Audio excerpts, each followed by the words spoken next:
I'm Jessica Sandoval, and I lead the Unlock the Box campaign, and we're thrilled to have you all join us today for the webinar about our federal blueprint to end solitary confinement. The blueprint was developed by the Federal Anti-Solitary Task Force. Our task force is working to fully end solitary confinement in federal prisons and detention facilities, and of course, ending solitary in states as well. The task force is comprised of civil rights, human rights, faith and health organizations, and leaders, including people who have survived solitary confinement, people who've had family members in solitary confinement, and their allies. Members of the task force have been working to end solitary confinement across the country. We've come together to push for an end to end solitary confinement at the federal level as well. 3 task force members are joining us today to talk about the importance of having state and local voices weighing in about what's happening at the federal level in terms of incarceration and policy. And lastly, you'll hear from Scott about what the blueprint entails. The blueprint calls for the end of all forms of solitary for those in federal custody, access to full days of out-of-cell time and programming, enhanced due process protections, and creating oversight mechanisms to ensure that solitary isn't relied upon and that more effective interventions are in place. I'll put the link to the blueprint in the chat momentarily. President Biden and Vice President Harris have pledged to end solitary confinement, and Senator Durbin and many others in the Congress have worked for years to end this torturous practice. But we think now is the time for this administration and Congress to implement this blueprint through executive, administrative, and legislative action to end these harmful and unsafe practices, promote racial justice, and uphold the basic humanity that confers the right of all to be free from torture. And now my favorite part, I get to brag about my colleagues for a minute as I introduced our today's panelists. So drawing on the wisdom of 13 years of direct involvement with the criminal justice system, Johnny Perez works as the director of U.S. prison programs for the National Religious Campaign Against Torture, an interfaith membership organization comprised of 325 religious organizations working to end U.S.-sponsored torture and cruel, inhuman, and degrading treatment. Through his leadership, Johnny coordinates NEARCAT's existing campaign efforts to end the torture of solitary confinement, adding value and strategic insight to building the capacity of faith leaders and directly impacted communities to engage in education, legislative advocacy across the United States. Thanks, Johnny, for being here. Up next, after Johnny, you'll hear Tammy presenting, and Tammy joined the ACLU's National Prison Project in January, where she leads the Stop Solitary campaign.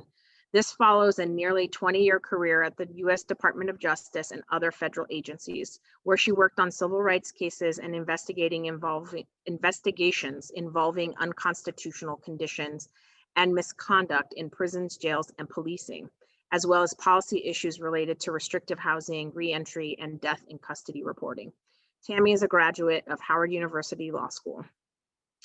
Third, and lastly, you'll hear from Scott Paltrowitz, who's an activist, organizer, and advocate for human rights, abolition, and racial, economic, and social justice. Scott has been most focused on efforts challenging New York's incarceration system and the racism and abuses endemic to that system and faced by people caged in prisons, jails, and detention.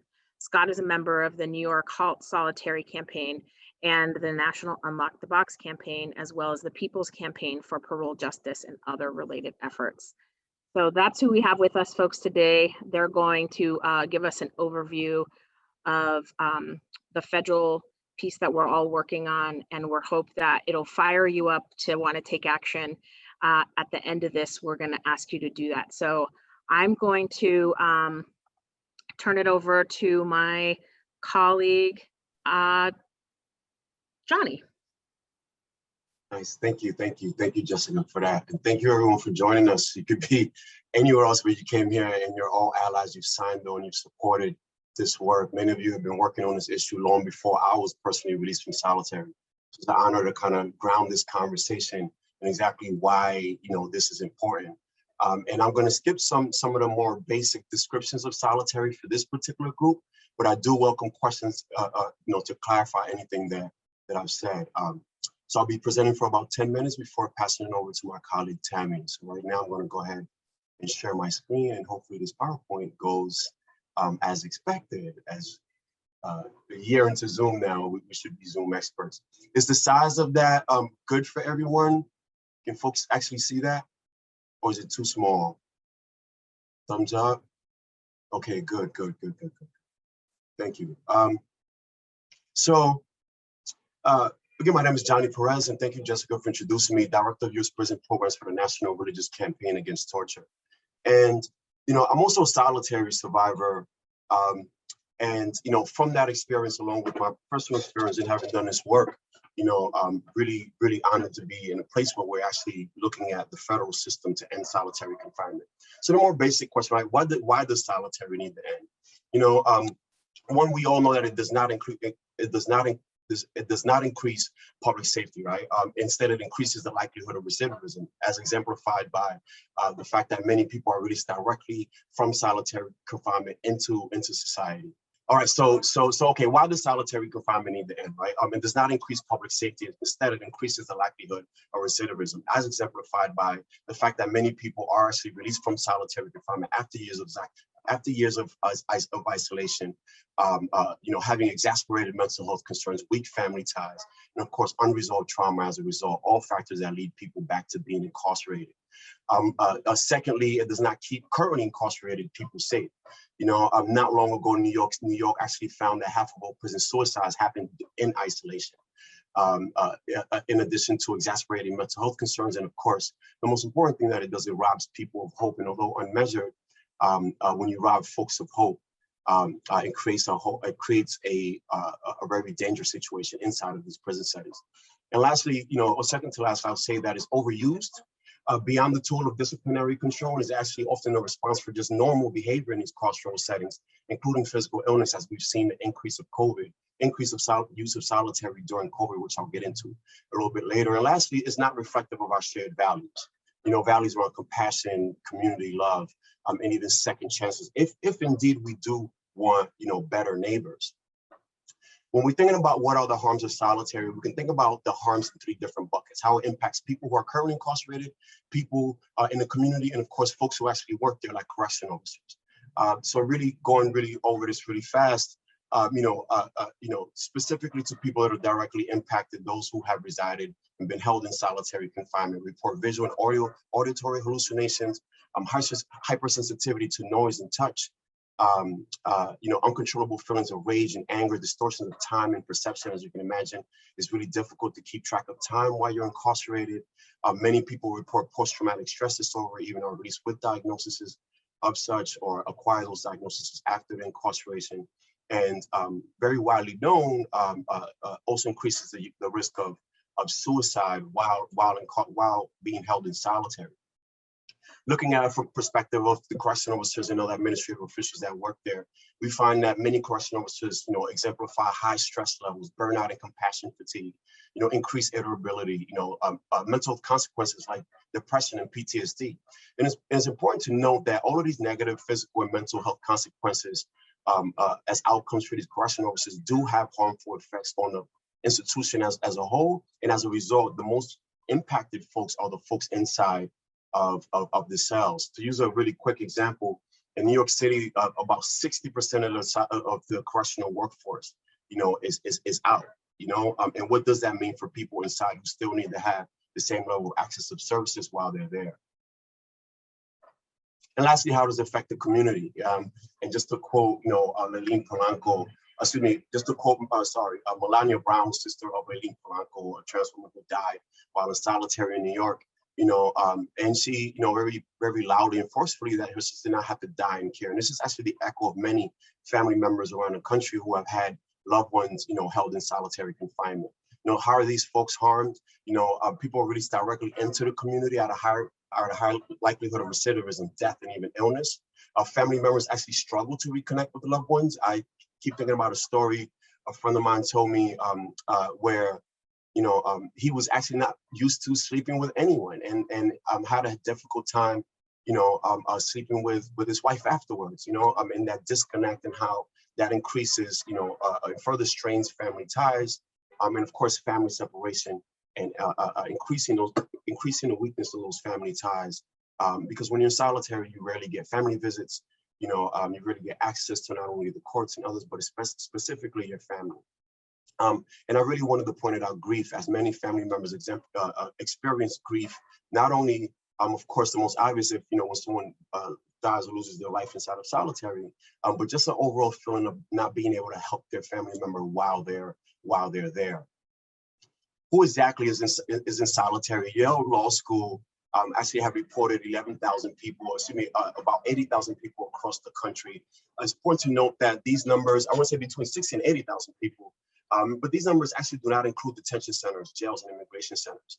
When we're looking at the federal system, it's about 10,000 people, or 7.4% of the population, that's being held currently in isolation. And I should say 2021. The Unlock the Box campaign, along with Solitary Watch, actually found that this number is actually higher as a result of how the Department of Corrections, or BOP, responded to COVID and using solitary as a containment strategy for C-19. So what the Unlock the Box and Solitary Watch actually found was an increase of 500%. When we look at the total population of folks in the federal system, we're looking at over 300,000 people, who are held actually currently in solitary because of using it as a containment strategy. So we're talking about more than just disciplinary, RMU, residential units, other administrative reasons. People who just say they had a headache, entire units are locked down. I've spoken to folks who still have not seen their family members since last March. And who is exactly there? This chart is actually an older stat from 2016 that actually echoes the most recent stat recently reported by the crime report that basically says that the profile of the people who are in solitary are young, Black, and male. Let's see. And lastly, thank you. Lastly, is there public support for ending solitary? The good news is that yes. So the program for public consultation actually found that 80% of American voters support reforms in current congressional legislation to end, greatly restrict the use of solitary confinement. And you can see the numbers there by itself, kind of, 84% Republican, 90% Democrats. And on the other side, 86% of American voters support reforms also to greatly restrict the use. Oh my God, I used the same. Sorry about that, y'all. So we just I doubled up this stat, and this is actually another stat that I'll add in the comments later. But the overall feeling that there is overall public support to end solitary confinement on both sides of the aisle, which actually makes the time right for us to be able to move forward with this blueprint now. There's some contact information there. I'm going to go ahead and stop sharing my screen and pass it over back to Jessica to introduce the next speaker. And if you do have questions for me on anything that I said, I will be sharing the entire presentation, but also ask that you hold your questions toward the end as we've allocated time for questions. Thanks again, and thank you for your patience. Thank you, Johnny. That was really great. I'm going to kick it over to Tammy now, and take it away, Tammy. Thanks, everybody. Thanks, Jessica. Good afternoon. I'm really excited to be here with you today to have a chance to highlight the federal blueprint that we hope you all take action on. And so again, my name is Tammy Gregg, and I work with this great group of people in Coalition. And my charge today is for me to provide you with an overview of the federal government's role, historic role, in advancing solitary confinement, the recent reform efforts, I should say recent-ish, and what action you can take today to get them to, even now, without the place of federal legislation, to end solitary or limit solitary, which is incredibly important, as Johnny highlighted. So solitary confinement itself and its drastic overuse in carceral settings in the United States is a relatively new phenomenon. Before 1990s, supermax prisons, which were, as many of you know on this call, expressly designed to provide near total isolation and 22 to 24-hour segregation for people who were deemed incorrigible, were actually quite rare in the United States before 1999. However, again, in the 90s, 44 states and the federal government had supermax facilities, which again are for total isolation, held prisoners in solitary confinement for over 25,000 people. This figure did not include the total number of people in solitary who were outside of max settings, which I think Jessica noted earlier in her comments, or perhaps in the email she sent around for signing up, that on any given day is 10,000 people in the United States. Anecdotally, I can report that today the federal government has done a little bit better, and it's downgraded to one supermax facility, though I think most on this call would argue that one is way too many still. And many states have reduced their numbers or changed the classification of those facilities to medium and less severe restrictive housing settings. Yet, and still, the federal government and the state prison system, local jails, juvenile justice, and immigration detention facilities in the US are still populated by over 2 million people. And as of this week, the Bureau of Prisons still holds more than 130,000 people in custody in its managed institutions, according to its website. And further, while we believe that this number is a vast underestimate, DOJ's Bureau of Statistics, their researchers noted that over 80,000 incarcerated people are in the United States being held in different settings, which basically amount to solitary confinement.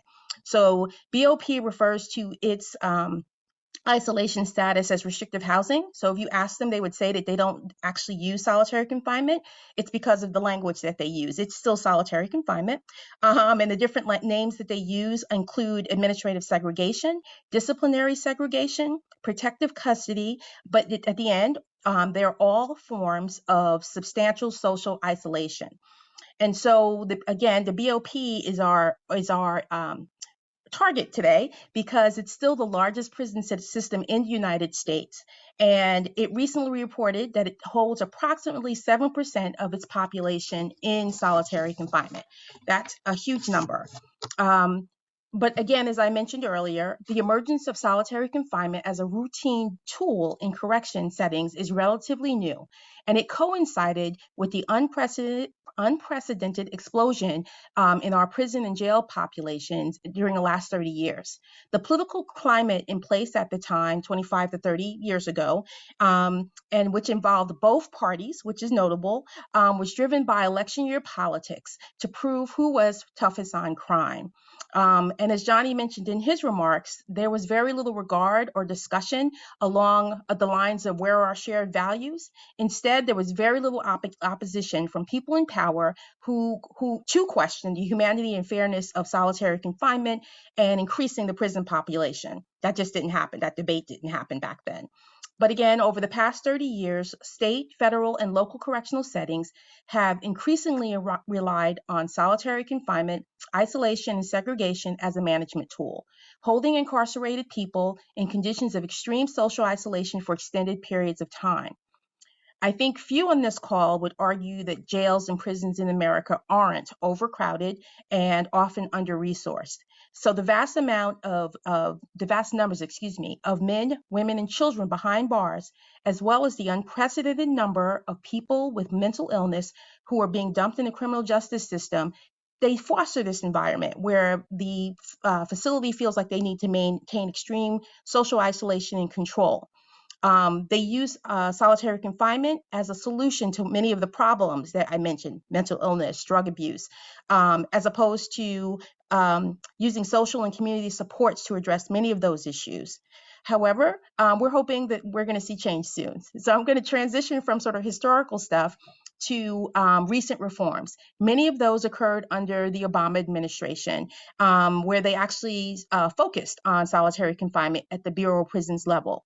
So during 2015, then President Obama directed the Department of Justice's Attorney General Loretta Lynch to review restrictive housing or solitary confinement practices at the Bureau of Prisons. The outcome of that review was a release of a report, DOJ's 2016 report and recommendations concerning the use of restrictive housing, which is the terminology they use, which sets forth specific policy recommendations for limiting the use of restrictive housing in the Bureau of Prisons and other DOJ carceral settings. And it also gave general guidelines or principles for other systems, meaning state systems. Jessica will provide, or I will provide the link to that report for folks after this discussion. Some examples of what those reforms included are as follows. There was an almost total ban for solitary confinement on inmates with, people, not inmates, with serious mental illness, a total ban for juveniles under the age of 18, a ban of the automatic use of solitary confinement for people in need of protective custody or those being investigated for disciplinary infractions or a crime. And then, of course, as importantly, as I believe Johnny mentioned in his remarks, there was also a ban on the release of those who were in solitary confinement directly back into the community without any reintegration back into the general population. And so many of those changes were actually being implemented or were already in effect when the Trump administration came into power. And as a result of the change of administration, the BOP was directed to halt many, but not all of those reforms. So switching gears again to today and a little bit of what we think that you can do, as Jessica mentioned in her opening remarks, that following the 2020 election, members of our coalition began to, and many of you as well, began to press President Biden and his administration to make good on his campaign promises to end solitary confinement in all shapes and forms. So currently, we certainly hope to get federal legislation and federal action through legislation, but barring that in the meantime, DOJ's Attorney General actually can take administrative steps to end solitary confinement for individuals in its own custody, as well as incentivize states to do the same. And your role in that can be urging, lobbying, writing, encouraging, whatever sort of roles that you take to encourage DOJ to impose, one, the Mandela rules. As many of you know, the Mandela rules impose a ban on the use of all forms of solitary confinement lasting more than 15 days. They also include a categorical ban on the use of solitary confinement for people with serious mental illness, pregnant people, and other medically fragile individuals, except for very extraordinary circumstances. These rules are baseline. They're the floor, not the ceiling, and we certainly think they should apply in federal systems. Secondly, that framework I mentioned that the Obama administration came up with, the report and recommendations from 2016, they still have that. It's still a living body. It's still a document that can be used. And so you can urge them to review that framework. And we're certainly not saying it's a static thing and that it was the best thing since sliced bread. So we would urge an appointment of an advisory group. And we would suggest the advisory group be comprised of federal staff, public health professionals, criminal justice reform advocates, directly impacted solitary survivors and or their family members, to review the status of BOP's implementation of those recommendations from the 2016 report. We would ask that they see where the status is and that they set forth new policy recommendations that would further limit the use of restrictive housing in BOP and other DOJ entities. As well as encourage states to do the same. And speaking of that, DOJ gives a ton of federal funding to states on an annual basis for public safety and justice systems, including courts, correctional settings, et cetera. We believe these funds can be used to incentivize states and localities to adopt measures that the advisory group or DOJ on its own implements to limit or abolish solitary confinement. Another recommendation that we would offer to you is to encourage the appointment of a Bureau of Prisons director who has a demonstrated appreciation for the health and dignity of incarcerated people, and who has a willingness to engage the field, advocates, impacted people to address carceral issues, including criminal justice reform, solitary confinement, reentry, and an array of issues, and who is also committed to employing evidence-based correctional practices, at least until we get to the stage where we can eliminate these settings, right? So that's all I have for now, and I'm gonna kick it over to Jessica, who I think will kick it back to Scott. But thank you for your time. Thank you, Tammy. That was very helpful information to have. I am going to turn it over to Scott now to give us the details of what is in the blueprint. I'm sure it's the reason you all came here today. So I'm going to kick it over to you, Scott.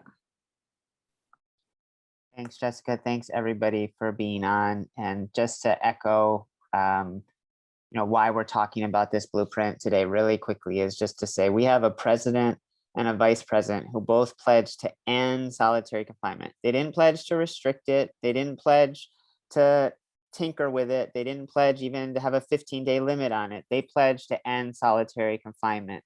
And we've had calls from family members, from survivors, from community members for years to end solitary. And over the last few years, there's been growing calls, even from political leaders, now all the way up to the president, to end solitary confinement. And we're at a critical moment because there are now political leaders who are falsely claiming that they're ending solitary confinement when they're not. And so what this blueprint is a path forward. It's a roadmap for the presidential administration as well as Congress for how they can actually and truly and effectively end solitary confinement in a real way. So I'm gonna share my screen if I can, and I'm just gonna go over kind of the 4 main categories of recommendations that are in this federal blueprint. Can everybody see that? Okay. Okay. So the blueprint has 4 main overarching recommendations. Number 1 is to end all forms of solitary confinement, regardless of the name, regardless of anything else, and all forms in all names in all of federal custody. So that includes Federal Bureau of Prisons, that includes immigration detention, that includes any form of federal custody. Other than lock-ins, this is important, measured at most in minutes or hours to de-escalate emergency situations involving imminent serious physical injury or true medical quarantine. So this draws on the best practices in other settings, in youth settings, in mental health settings, in non-carceral settings, that recognizes that even minutes and hours of solitary, of isolation, can be damaging and harmful, and that at most, that can, if there's an imminent need for de-escalation, that somebody could be, locked in, but at most, again, for hours at a time, no longer for days. So that's number 1, is end all forms of solitary. Number 2 is to ensure that any form of alternative to solitary, any form of separation, any form of so-called restrictive housing is the exact opposite of solitary confinement, and not just solitary by another name. And so what the blueprint recommends is that people have to have access to full days out of cell every day, meaning 14 hours out of cell per day. And with congregate meaningful programming activities of at least 7 hours per day without restraints, and with at least several other people in group spaces and congregate settings that are conducive for meaningful human engagement. The idea here is to say ending solitary or having alternatives to solitary is not just adding another hour onto, don't start at solitary and add an hour or 2 hours. Let's start at what actually works, what evidence shows is effective at addressing safety concerns, as effective at reducing violence. And we know from programs like the RSVP program in California, or the Merle Cooper or CAPS program in New York, or countless other programs around the country, that both in carceral settings and outside of carceral settings, that what works to actually address safety concerns is the opposite of solitary, where people have intense engagement, where there's empowerment, where there's not restrictions on out of cell time, but there's actually the ability for free movement, where there's ability to engage with other human beings. Because we know solitary and restricting out of cell time doesn't improve safety, but it causes tremendous harm that actually can worsen safety concerns. So what the blueprint calls for is, if there is separation, there can be separation from the general facility population, but that separation should not be isolation of any kind, and really should be an opportunity for an effective intervention that actually works to address the reasons why someone needs to be separated and helps them to thrive and be successful when they return to the general facility population and when they return back home to the community. So number 3 is to enhance due process protections, including having neutral, independent decision makers, representation at hearings, restricting conduct that can result in any separation to the most egregious conduct that needs an intensive intervention, like I was describing before, and having strict limits even on that kind of separation. And number 4, ensure that there's oversight and enforcement mechanisms to make sure that whatever else is done is actually done, and done in a real and meaningful way. And that includes ensuring that people who are incarcerated have a private cause of action to uphold their rights. It includes having mandatory data collection and public reporting on what's happening. It includes having independent oversight by an ombudsperson, by outside community stakeholders, by granting full access to the media. And for all of this, not just ending this at the federal level, but incentivizing states and localities to do the same. So let me just summarize again.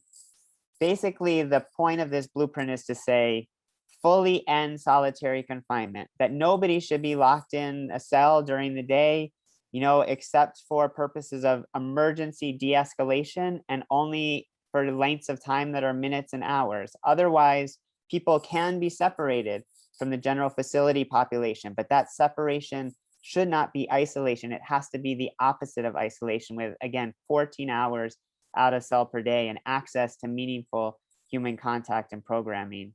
And that even for that kind of separation, there should be really enhanced due process protections, and that there needs to be oversight and enforcement to make sure that it all goes according to plan. And I want to just take a step back to remind us all that when we're talking about ending solitary confinement, we're talking about in settings that are already extremely abusive and problematic. We're talking about settings where people have already been severely harmed by being separated from their families, from their communities. They're already facing the punishment of being incarcerated. And so what this blueprint is saying is, while people are incarcerated, that they shouldn't be isolated, they shouldn't be tortured. They should be in settings that are the most conducive that are possible in that setting to thrive and to be prepared for returning back home to the outside community. But the other thing that I would say is that these steps that are in this blueprint should also be a roadmap and a stepping stone towards having other than carceral responses outside in the community as well. That rather than responding to people's addiction needs or mental health needs or even violent conduct, the responses should be what we're saying in the blueprint, which is the opposite of isolation and punishment and torture. It should actually be engagement and support and additional access to ways for people to, address the harms that they've caused and, begin to repair those harms and to be able to thrive. So that's an overview of the blueprint. I'm gonna stop sharing the screen. Well, maybe I'll leave it up for a second in case people are still taking a look. But I'm looking forward to hearing people's questions, comments, thoughts about it when we get to the question and answer session. And I would just like to add that all of this is based on the work of people who've been doing work all around the country at the local level, at the state level, to restrict or end solitary confinement. It's drawn from the experiences and expertise of people who've lived through solitary and other forms of so-called alternatives to solitary. It's drawn from the experiences of people who've lost their loved ones to solitary or so-called alternatives to solitary. And it's critical that that engagement doesn't end here. And as Jessica's going to talk about, Tammy already talked about ways to be involved, but it's critical that people all around the country, all of you in locations and localities and states, help to support ending solitary at the federal level, because the only way it's ever going to happen at the federal level is if we all collectively push for it.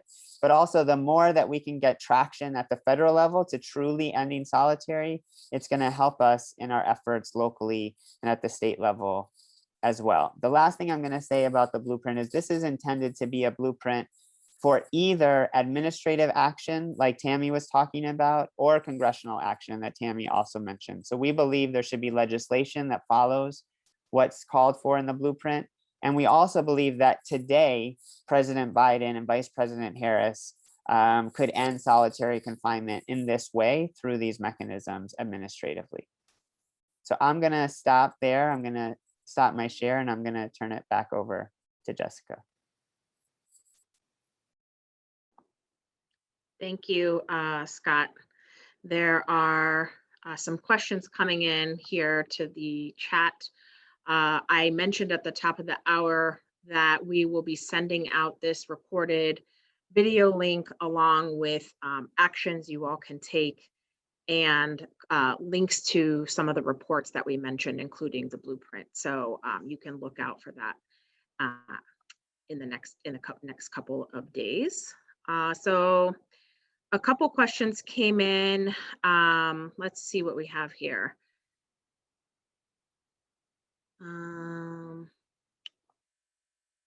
One of the questions from Nevada is, what is the extent of contact anyone has had with the current administration? And I'll leave that to any three of the panelists who want to address that. Good afternoon. I'm sure Johnny and Scott will add on to this, but our coalition has been in contact with congressional members, many of whom, or at least I should say several of whom, are interested in further reform, some of that legislatively, which we hope will happen.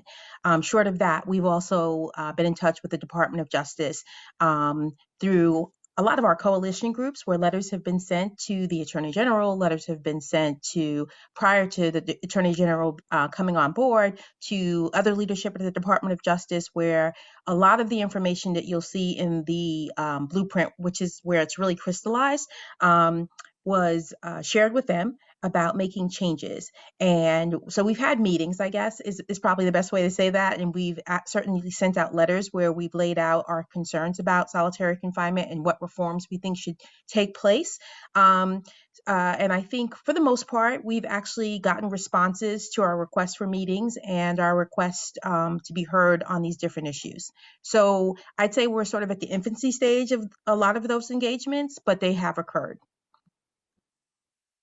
Thanks, Tammy.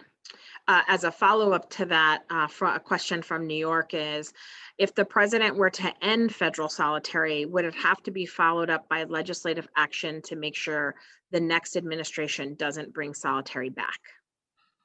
That's a great question, and I should have actually said that in my remarks. So thank you for the great question. Yes, we're looking for administrative action at this point because it's something that can be done fairly quickly. But you're right, to actually have longstanding action that's going to sort of be embedded in how we do business as the United States, it would have to be legislative action to have that grounding. So that's a great point, but we still think taking these intermediate steps or any of these steps, even in administrative form, are important just to get the ball rolling and to start to get change. Thanks, Tammy. And go ahead, Scott. Can I just add on to that, Tammy, to say, yeah, definitely. And, we're currently in a perfect example of that. As Tammy laid out, President Obama was the first president to at least focus on solitary, to visit a prison, to make some changes to solitary. But the numbers of people in solitary, even apart from COVID, and the percentage of people in solitary, even apart from COVID now in the federal system, is higher than before the Obama administration made those changes. So we're basically, there's been some progress made, but we're in a similar position to where we were before those administrative changes by the Obama administration. So yes, we need the president to act now, and we ultimately need congressional legislation now as well. Thank you, Scott. Tammy, I'm going to put you back on the hook for a second here. One of the questions that came in is, what is the strategy related to juveniles in solitary? And I know that there's been action at the federal level as it pertains to youth and solitary. Yes, Jessica, as you point out, on the federal level, that was fortunately not one of the rollbacks that happened with respect to use of solitary confinement in juveniles. Obviously, there are still problems in that area with the treatment of juveniles generally in confinement, but that's one of the changes that stuck again on the federal level. So we actually need action across sort of states to address that as well, and making that something that's sort of permanent. And we have another expert on the call. I'm not going to put him on the spot, but Mark Solar may have something. I am putting him on the spot. Mark Solar may have. I think you muted yourself there at the end, Tammy. Oh, Mark knows I was talking about him. Mark Solar may have some comments that either he wants to put in the chat on that or that he wants to speak to. Mark, if you want to address that, please unmute yourself. I think I want to pass right now, but Okay. Come back to me. Thank you. Okay, so one of the other questions that came in is, when you meet with federal leaders, what attitudes and positions have you encountered?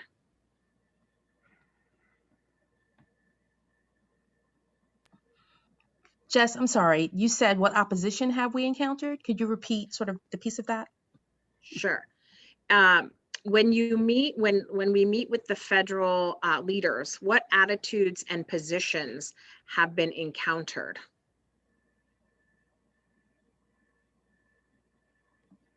Johnny, Scott, jump in. I mean, we have some meetings that are forthcoming. I'm just, letting you know that a lot of these engagements have been through email, through calls, and things of that sort. We have had some in-person or in-camera meetings through Zoom, of course.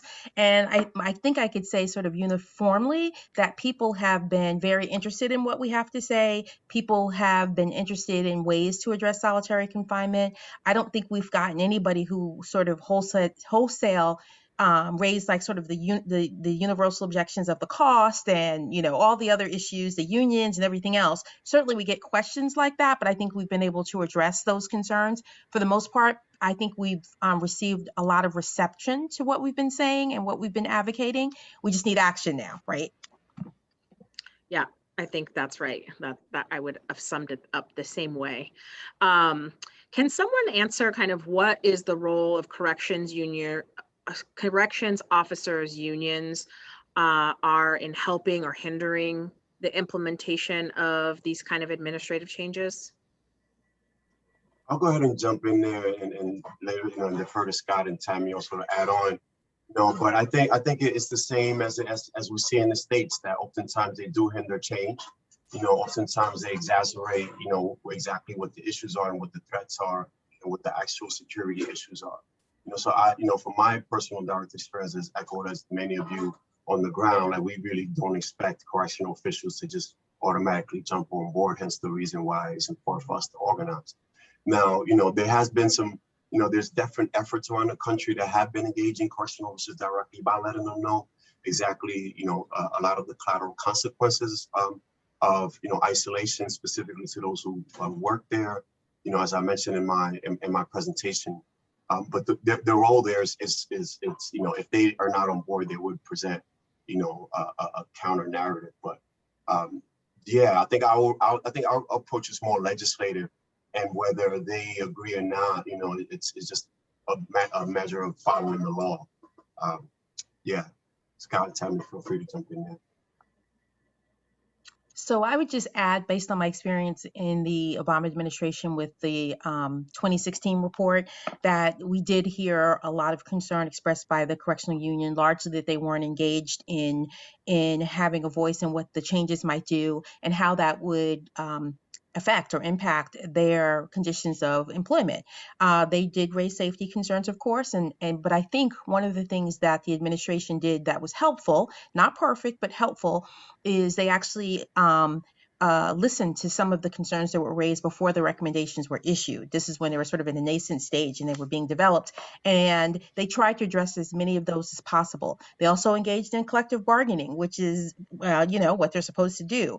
And there were changes they were able to make against opposition, but some of the changes they were able to address in the collective bargaining agreements, which was very helpful. And we still globally hear a lot of those concerns, but I would be remiss if I didn't say there are correctional officials who do recognize that solitary confinement is indeed torture, and it's not necessary. I'm forgetting his name now, but I am going to say Colorado is one of the systems that has done a decent job in eliminating some parts of, so I don't know if that's me, solitary confinement. So I'm going to jump off. Rick Ramish, thank you, Willow Katz. That's exactly who I was referring to. I appreciate that. They've been able to do a lot of good work in Colorado in that regard. Again, not perfection, but a lot of good work. Thanks, Tammy.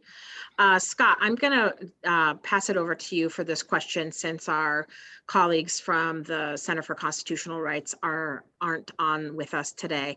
But James is asking if we could speak more about the need for cause of action in legislation and suggestions for action around that.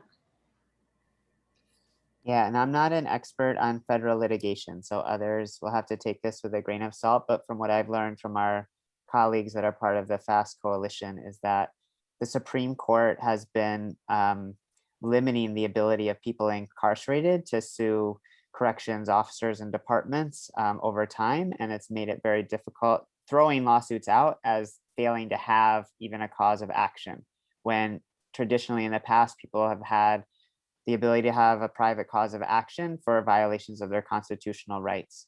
And so it's important that people who are incarcerated are able to get to the courts, not have their cases dismissed. If they're, let's say we were able to get legislation passed restricting or ending, that they would have the ability to sue when those rights are being violated.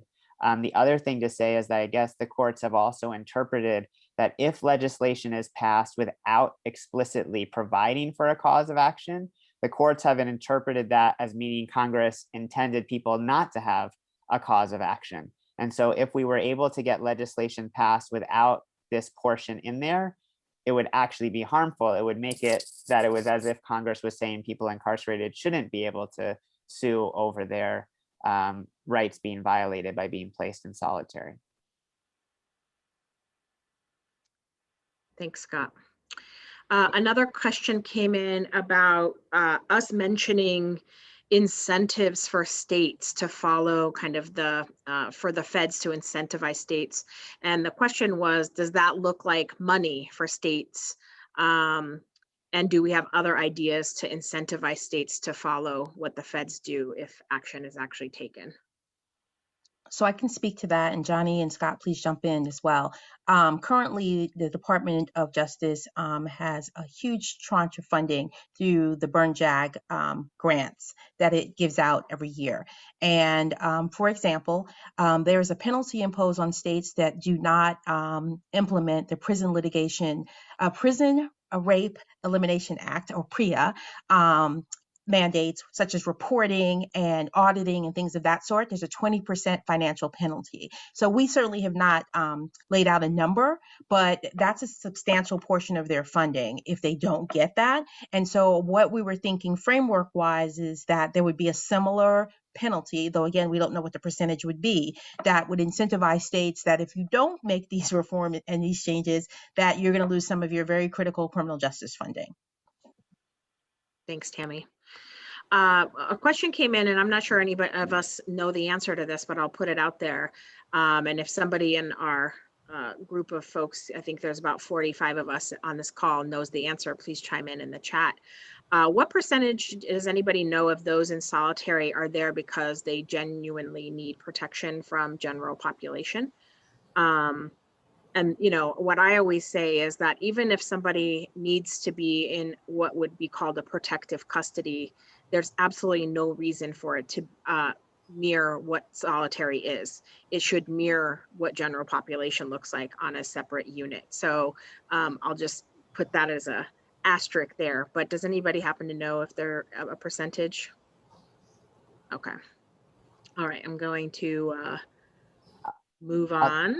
Oh, I'll go just ahead. add, I'm gonna put in the chat, the BOP does have statistics on protective custody. I don't know how accurate they are in terms of the numbers or what they mean fully, but I'll put it in the chat and people can see for themselves. At least in this one chart, it says that 293 people requested protective custody, 9 people were in involuntary protective custody.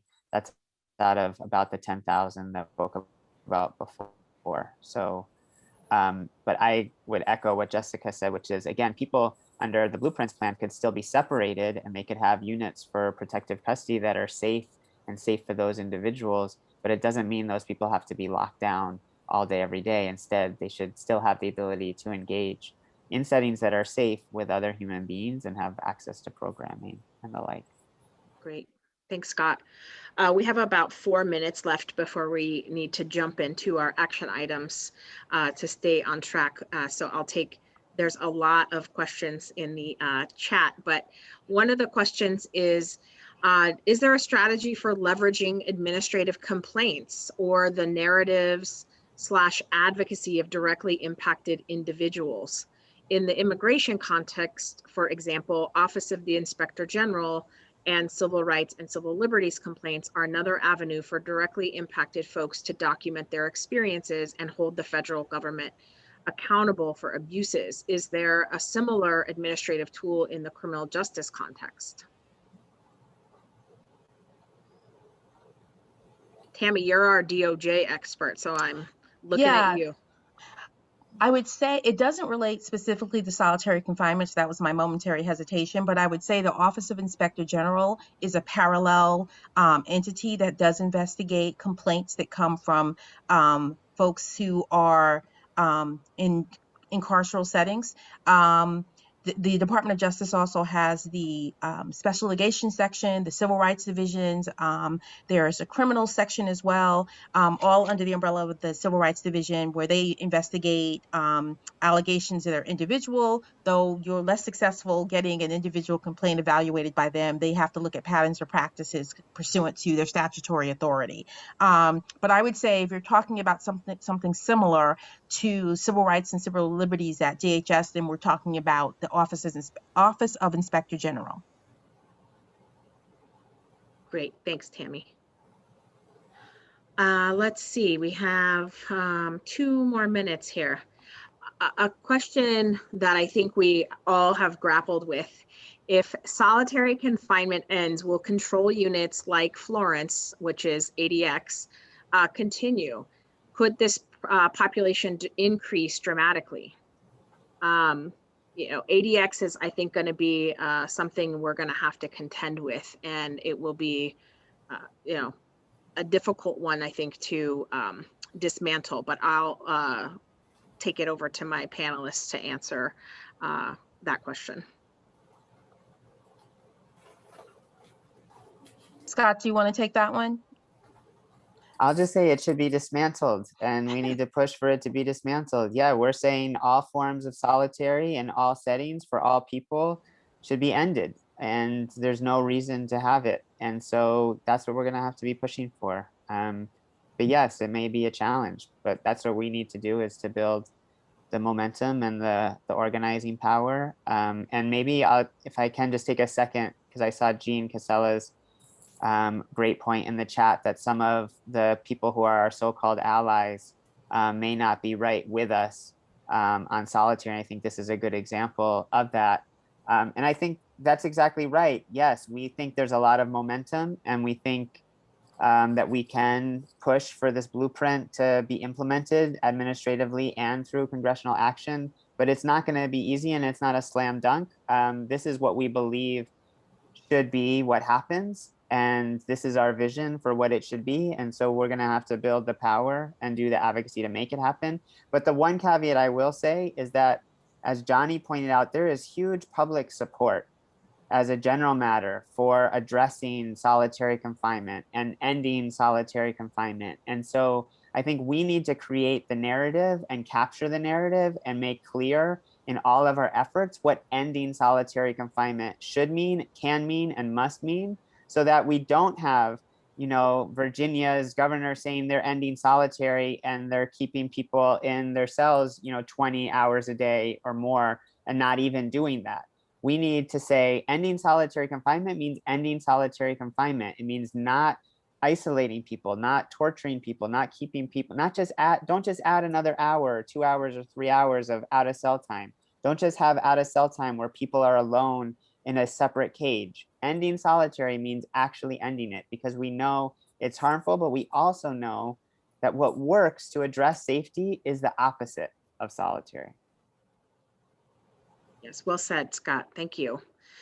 Scott, this question's for you too, and I think it's one you'll want to answer, but somebody asked, what has been the impact of HALT? Are the provisions actually being implemented? And what I'll say before Scott responds is that the impact of HALT across the country has, people are watching and have been watching, and it is reverberating across the country. And we're really excited to be in partnership with New York to help, you know, make that happen.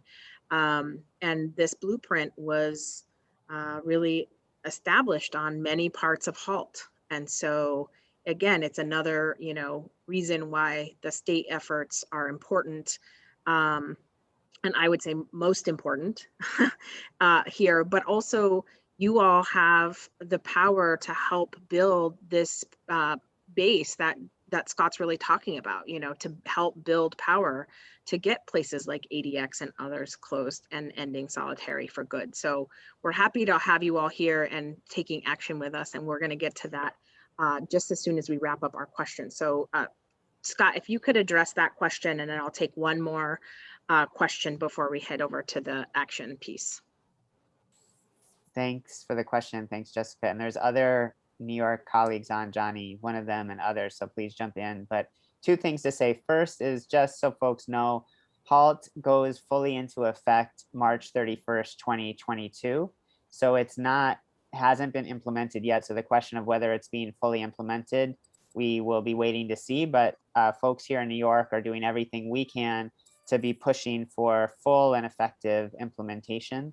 And so that's a work in progress. The second thing to say is we're continuing to push here in New York to go even further than HALT, and what we're trying to do at the federal level would go further than what HALT requires. And right now we're in a struggle because New York City is trying to do what I mentioned before, which is just use another name, but do the same practices. And so I think we have to be on the mindset for that and be on the lookout for that, and to be fighting against it, because we're hoping that we can truly and fully end solitary in New York City, but also make sure, again, that HALT is fully implemented in all prisons and jails.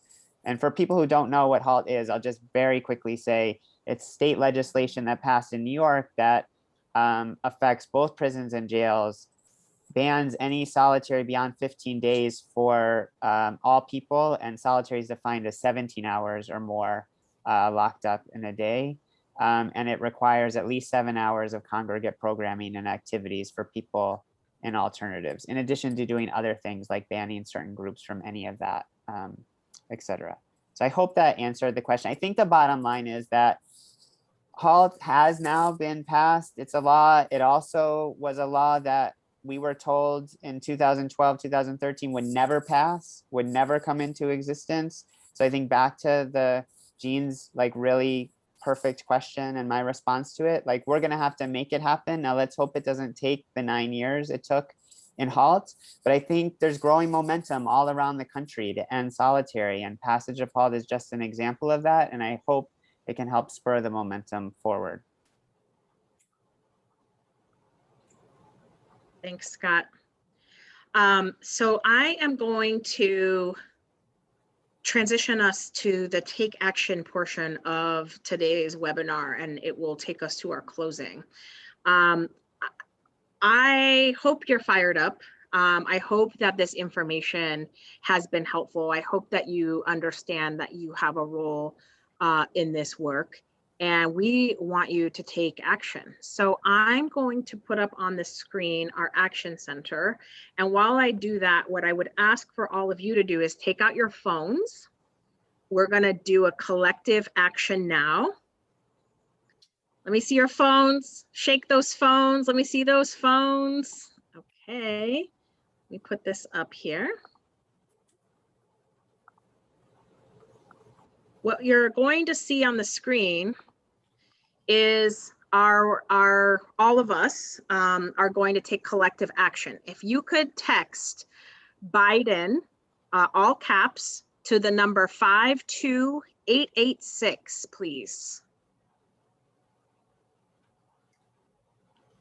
If you choose not to do this now, it will also be in the email that goes out with the link to the recording and all the other materials. So you'll have a chance to do this again, but this is, look at this. If you look across the bottom of the screen, you'll start to see people's names coming in from all over the country where you're taking action. So let's see who comes in next. Looks like Johnny's up. Scott. Watson. Thank you all for doing that. That's great. We're going to have this ongoing campaign to Biden for the next week or so, and I will make sure that you guys are up to speed with all the upcoming national calls to action over the next week so that you can be a part of that as well. The other action, if you have a chance, there is one other thing we'd ask you to do, and I'll put this in the chat, or if somebody else could put, because I don't, oh, here we go.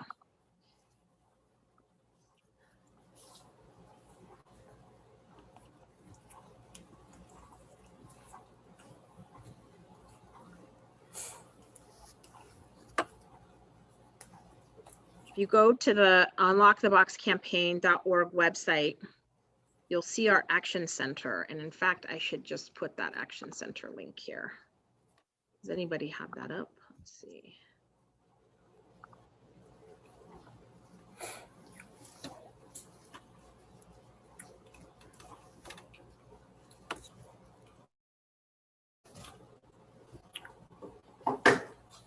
We're gonna do this, here's another action you all could take, which is to write your own members about the blueprint. I put that in the screen, in the chat for you all to see and take action. So those are the two actions we'd ask you all to participate in now and again in the future. So thank you all for doing that. Oops, that's the wrong screen. Sorry, y'all.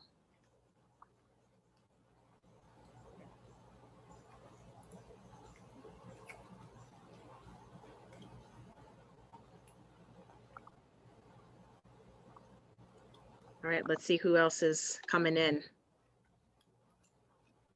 Looks like we're heavy on the East Coast. Excellent. All right, well, thank you all for doing that. I'm gonna keep that up. I'm gonna keep that up there for you while I close this thing out.